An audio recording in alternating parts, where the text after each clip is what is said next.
I do look confused, don't I? And now I'm watching myself in sort of back time. Okay, this is so bizarre.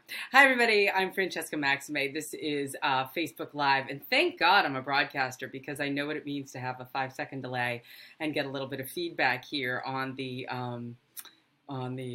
device or whatever it is. I am so proud of myself. You guys have no idea. I'm such a technophobe that I figured out how to like download this streaming software, and I think this is working now, where I can actually do a Facebook Live on my laptop as opposed to having to use my iPad, which is what I was doing before, and that I can share it from my public page as opposed to having to share it from my private pages, which was getting really difficult to kind of manage everything.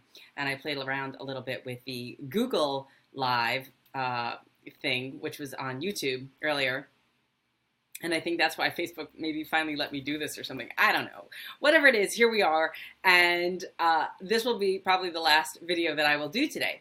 So what do I want to talk about, if this even works? I want to talk about need versus greed. It is the new year. We have a lot of presents that we probably got for Christmas, and maybe we got some money or whatever. And the real question that we kind of want to ask ourselves at this point is, what do we really need, right? Do we need that extra, pair of jeans and shoes and boots and whatever? I don't know about you, but I got a lot of stuff and only one body to put it on and only 2 feet and all of that. So where does this even come from? Need versus greed.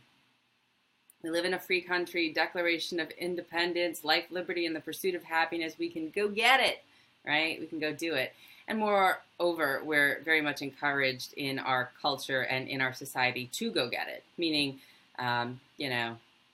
pull ourselves up by our bootstraps and make it all work somehow by hook or by crook, So let's think about that for a minute. In the Buddhist teachings and in, a lot of universal laws, whether it's the 10 Commandments or, the Tao Te Ching or anything, there's a lot of just sort of, rules of engagement, right? Like maybe right living, ways to kind of consider as ethical, moral constructs that you can use to help guide your life. And I did not pay attention to any of this stuff, even though I was raised Catholic as a kid, pretty much at all in my adult life, and kind of felt myself unmoored, and then found this whole idea of Buddhist teachings, and I don't say Buddhism because I don't consider myself a Buddhist, or I don't really think of it as a religion. I just think of it as a set of guiding principles that make a heck of a lot of sense to live by, or to adopt, or use, or in my case, employ and share with you. And again, I'm just inviting you to share these things. And not stealing is one of the 5 precepts in Buddhist teaching, and not stealing isn't necessarily just about not taking, a candy bar from the counter at the bodega, or, Bernie Madoff style going full throttle on that. It's also about what does it mean to not really be greedy, right? To not take more than we need to take in any given moment. To receive what is freely offered is an act of generosity. To take what isn't ours kind of isn't so great. But it's easy to get kind of caught up in what isn't ours. Obviously, if we're going back to, old school, thou shalt not covet thy neighbor's wife. Well, guess what? We live in a world where people swing and choose open marriages and all this kind of stuff. I am not judging. I am saying, I don't know that gets into a different precept, which has to do with respect for anyone that you would engage in intimate relations with. But I'm not going to cover that precept today. I'm talking about need versus greed. So essentially, you're not being greedy. You're not taking what isn't freely offered or freely given. You're essentially going forward and trying to sort of discern, like, do I not have all the things that I need to be fully happy right now, including a certain sense of health, well-being, a roof over my head? Do I have any gratitude for what it is that's before me? even though it's a job that I have to slog off to and I may not like my colleagues, even if I have kids that are ungrateful or so it seems that, all they do is come home every day and sulk, or they're going through a hard time and I don't really know how to handle another sulking teenager. I don't have sulking teenagers, but a lot of my friends do.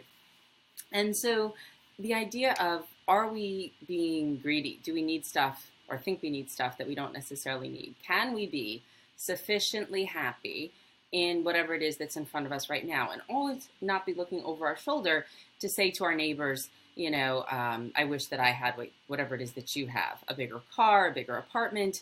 You know how it goes, that comparison game. I know in a personal example, one of the ways that it plays out for me is the fact that, I might look at someone, as a matter of fact, this morning, I was looking at somebody who got a job at Facebook, actually, and I was like, I could have gotten that job. That would have been really cool. It really would have been interesting. She's another newscaster, and then I was like, no, I'm actually really happy for her because she'll be great at it, and it's exactly the kind of thing that Facebook is going to need in order to integrate news into their platforms in a more effective way. But to kind of feel like, I want that, right, is not necessarily helpful, because if she does her job well, then we're all going to be happier probably. For me to say, I need this other pair of shoes, listen, I've had a closet filled with nice shoes, and I only have 2 feet, and they go out of style.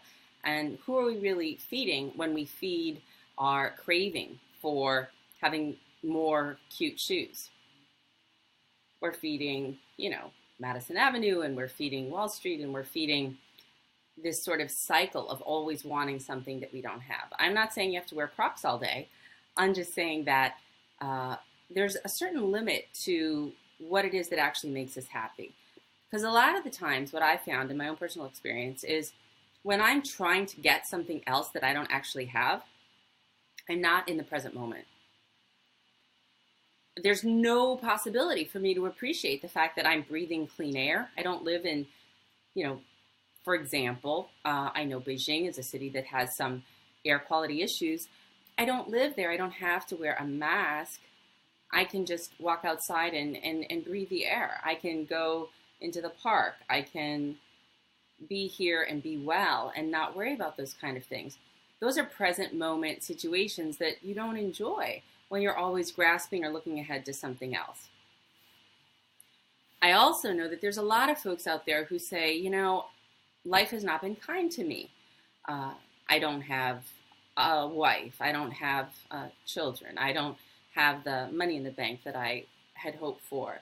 I grew up in an abusive household. I grew up in, a dysfunctional family. These are the stories that people will tell me, and they're very much in pain and very much depressed and very much having a hard time moving forward with seeing what actually is present in the present moment, because it's not as much as what somebody else has.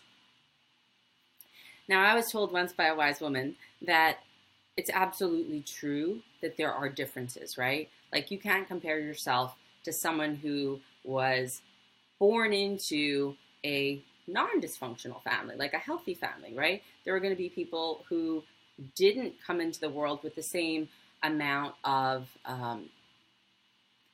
conflict in their ancestry that may have been present in yours, right? That then may have caused a certain amount of dysfunction in your own behavior, right? Might be addicted to alcohol or drugs or cigarettes or food or other kinds of things that then we feel worse about and say, well, if my father wasn't an alcoholic, then I might not have been an alcoholic. And this person never had that experience because they had a great dad or a great mom or whatever. The problem with the comparison game is, while it's true that we all have different experiences, it's also not true that we can change the situation that we had in the past, right? So we know that in many ways, happiness is being able to accept things as they are and give up our idea or our wish, our deep wish often, sadly, for a better past. It's being able to somehow relate to the present moment in a way that is kinder and more open and more filled with possibility, because we may not have had a dozen eggs to start with. We may have only had 6 eggs to start with, but that doesn't mean we can't make an omelet. Or that doesn't mean that we can't choose to do something different with the eggs besides make an omelet or a frittata. Maybe we want to make banana bread and it only needs 2 eggs or something. And then we can use those other 4 eggs for something else. So you get creative. And, some people get a little resentful. They're like, oh, well, that's a lot of burden on me. And I didn't ask to be born. And I didn't, feel like this was my bag to carry, so to speak. And yet at the same time, we have to be able to be kind enough to ourselves to know that underneath all the muck that's happened to us and underneath all of the, thoughts about ourselves that we've come to believe erroneously to be true, that are negative or critical, that we're fine as we are, really. Our circumstances may be different from someone else, but whatever's happening out there is not our concern. We can only be worried about what's happening in here.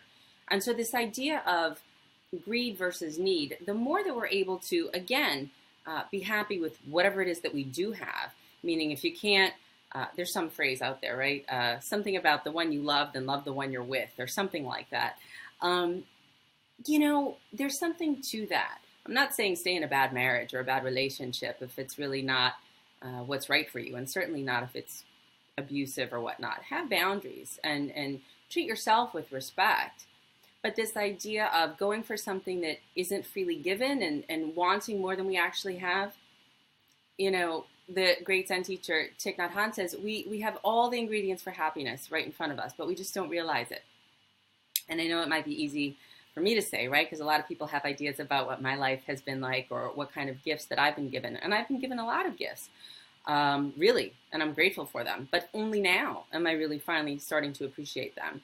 And I guess that's why I'm excited to kind of share some of these insights with you, or perhaps hope that, you can perhaps be invited to just consider if it's working for you, this idea of